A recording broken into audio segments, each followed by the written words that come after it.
جو کام ہماری نظر میں ناممکن ہوتے ہیں وہ اللہ تعالیٰ کی کن کے محتاج ہوتے ہیں، اور اللہ تعالیٰ کی رحمت جب کسی انسان کو نوازنے پہ آتی ہے تو انسانی عقل بالکل حیران رہ جاتی ہے، کیونکہ قرآن پاک میں لکھا ہے وَتُعِزُّ مَن تَشَاءُ وَتُذِلُّ مَن تَشَاءُ، اور میرا رب جسے چاہتا ہے عزت دیتا ہے، جسے چاہتا ہے ذلت دیتا ہے۔ تو آج میں بہت ہی زبردست ایک معجزہ استغفر اللہ کا آپ سب کے ساتھ شیئر کرنے جا رہی ہوں۔ انشاءاللہ آپ کو یہ ویڈیو بہت پسند آئے گی، ویڈیو کو آخر تک ضرور دیکھیے گا، اور اگر آپ میرے چینل پر نیو ہیں تو چینل کو لازمی سبسکرائب کر دیں۔ بسم اللہ الرحمن الرحیم۔ السلام علیکم مائی یوٹیوب فیملی، کیسے ہیں آپ سب؟ امید کرتی ہوں آپ سب خیریت سے ہوں گے۔ اللہ تعالیٰ کے کرم سے میں بھی بالکل ٹھیک ہوں۔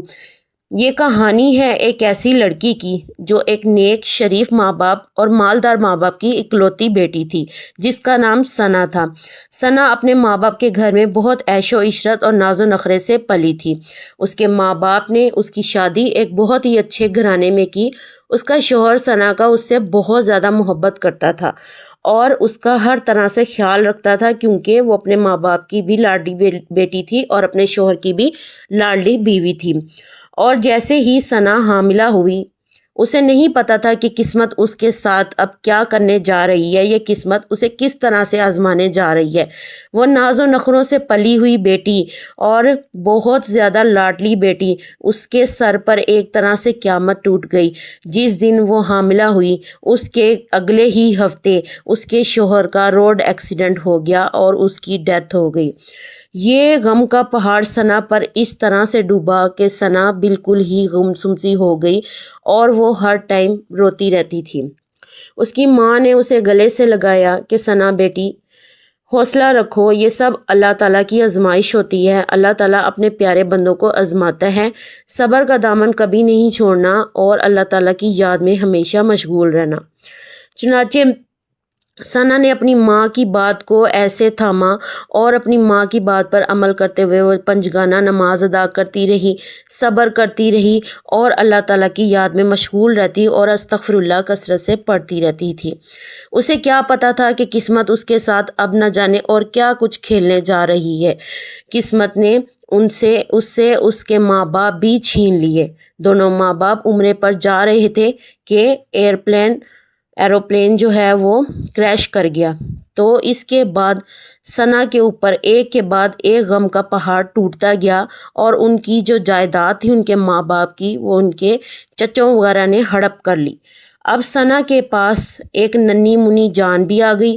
ثنا نے اپنے آپ کو پہلے تو کس طرح سے سنبھالا اور اس کے بعد اتنے تنگ حالات آ گئے کہ ثنا کے لیے اپنی بیٹی کا خرچہ جو ہے وہ پورا کرنا بہت ہی زیادہ مشکل ہو گیا تھا۔ اس نے سوچا کہ وہ اپنی بیٹی کو بھوکا نہیں مرنے دے گی۔ اس کے پاس نہ تو اب ماں باپ تھے اور نہ ہی اس کا شوہر تھا۔ اس نے اپنی بیٹی کے خرچہ اٹھانے کے لیے ایک بہت بڑے گھر میں ملازمہ بن کر کام کرنا شروع کر دیا۔ گھر کی جو مالکن تھی وہ اسے ہر ٹائم ذلیل کرتی، لیکن ثنا ہمیشہ صبر سے رہتی، 5 وقت نماز ادا کرتی۔ جو گھر کے بڑے بزرگ تھے وہ ایک حاجی صاحب تھے، وہ خاموشی سے ثنا کی ایمانداری اور خدمت کو دیکھتے رہتے۔ ایک دن حاجی صاحب بہت زیادہ شدید بیمار ہو گئے۔ گھر کے اپنے بچے ان کے جائیدادوں کے جھگڑوں میں لگ پڑے، مگر ثنا ان کی دن رات خدمت کرتی تھی اور ان کے لیے دعائیں بھی کرتی تھی کہ اللہ تعالیٰ ان کو صحت یاب کر دے۔ حاجی صاحب ثنا کی ایمانداری اور خدمت سے بہت زیادہ متاثر تھے۔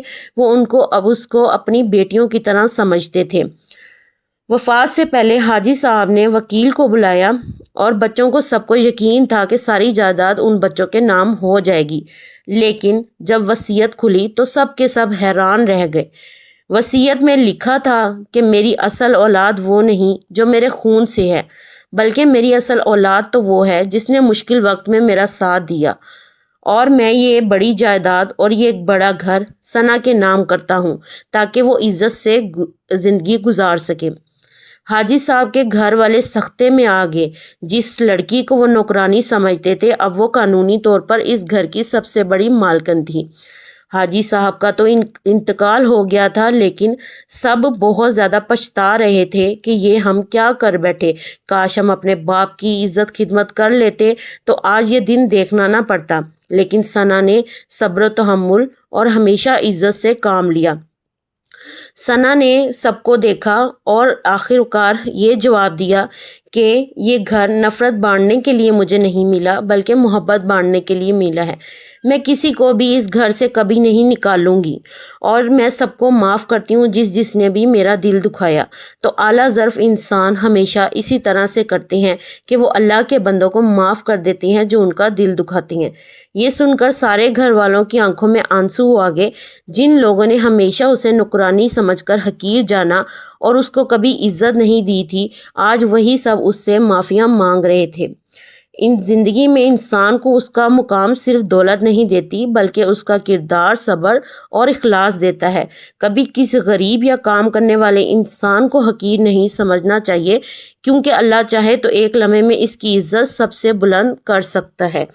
تو پیاری بہنوں، اس کہانی سے ہمیں یہ سبق ملتا ہے کہ اگر ہم اللہ تعالیٰ پر توکل رکھیں، یقین رکھیں، گمان رکھیں اچھا، تو اللہ تعالیٰ بھی انسان کی قسمت پلٹ سکتا ہے۔ اللہ تعالیٰ کن فیکون کا مالک ہے، ہر شے پر قدرت رکھتا ہے۔ اگر ہم خلوص دل سے اپنے محنت کر کے کام کرتے رہیں، صبر کریں اور اللہ تعالیٰ پر بھروسہ رکھیں، یقین رکھیں، محنت جاری رکھیں اور استغفر اللہ کو اپنی زندگی میں شامل کر لیں، تو اللہ تعالیٰ انسان کو کہاں سے کہاں پہنچا دیتا ہے۔ بے شک آزمائشیں آتی ہیں، لیکن وہ آزمائشیں انسان کو اللہ تعالیٰ کے قریب اور زیادہ کر دیتی ہیں۔ یہ آزمائشیں چند لمحات کے لیے ہوتی ہیں تاکہ اللہ تعالیٰ دیکھ سکے کہ میرا بندہ کون سا صبر کر رہا ہے اور کون سا میرا بندہ ناشکری کر رہا ہے۔ اگر آپ کو زندگی میں نعمتیں ملیں تو اس پر زیادہ سے زیادہ شکر پڑا کریں، اور اگر ابھی زندگی میں کچھ چیز کی کمی ہے تو اس پر صبر کیا کریں۔ بے شک قرآن پاک میں بھی یہی لکھا ہے، ان اللہ مع الصابرین، بے شک اللہ تعالیٰ صبر کرنے والوں کے ساتھ ہے۔ اور جو انسان قرآن پاک کے مطابق جو انسان زیادہ شکر کرتا ہے تو اللہ تعالیٰ اتنی ہی زیادہ نعمتیں اسے دیتا ہے۔ ہم انسان بہت زیادہ جلد باز ہو جاتے ہیں کہ ہمیں وہ چیز فوراً چاہیے، یا ہمارے اوپر جب مصیبتیں آتی ہیں، آزمائشیں آتی ہیں تو ہم یہی سمجھتے ہیں کہ نہ جانے ہمارا اللہ ہم سے ناراض ہے یا کس طرح سے ہم سے کوئی گناہ تو نہیں ہو گیا۔ لیکن گناہوں کی معافی کے لیے اللہ تعالیٰ نے استغفر اللہ بنایا ہے، اور اس بات کا یقین رکھنا چاہیے کہ اللہ پاک کی ذات 70 ماؤں سے زیادہ محبت کرتی ہے۔ ہو سکتا ہے وہ ہمیں اپنے قریب کرنا چاہتا ہے، اپنے پسندیدہ بندوں میں شامل کرنا چاہتا ہے، اس لیے مصیبتیں آئی ہیں تاکہ ہم اس کا زیادہ سے زیادہ نام لیں، زیادہ سے زیادہ ذکر کریں اور اس کو اپنا دوست بنا لیں۔ اس لیے کبھی کبھی اللہ تعالیٰ انسان کو اس طرح سے بھی آزماتا ہے، کبھی بہت زیادہ دے کر آزماتا ہے تو کبھی کچھ چھین کر آزماتا ہے۔ لیکن جو اللہ تعالیٰ کے اچھے بندے ہیں، سچے بندے ہیں، وہ توکل نہیں چھوڑتے، توکل رکھتے ہیں کہ اللہ تعالیٰ نے ہی یہ آزمائش بھیجی ہے اور اللہ تعالیٰ ہی اس آزمائش سے نکالے گا۔ جیسا گمان ہوتا ہے نا انسان کو، ویسے گمان کے مطابق ہی سب کچھ ملتا ہے۔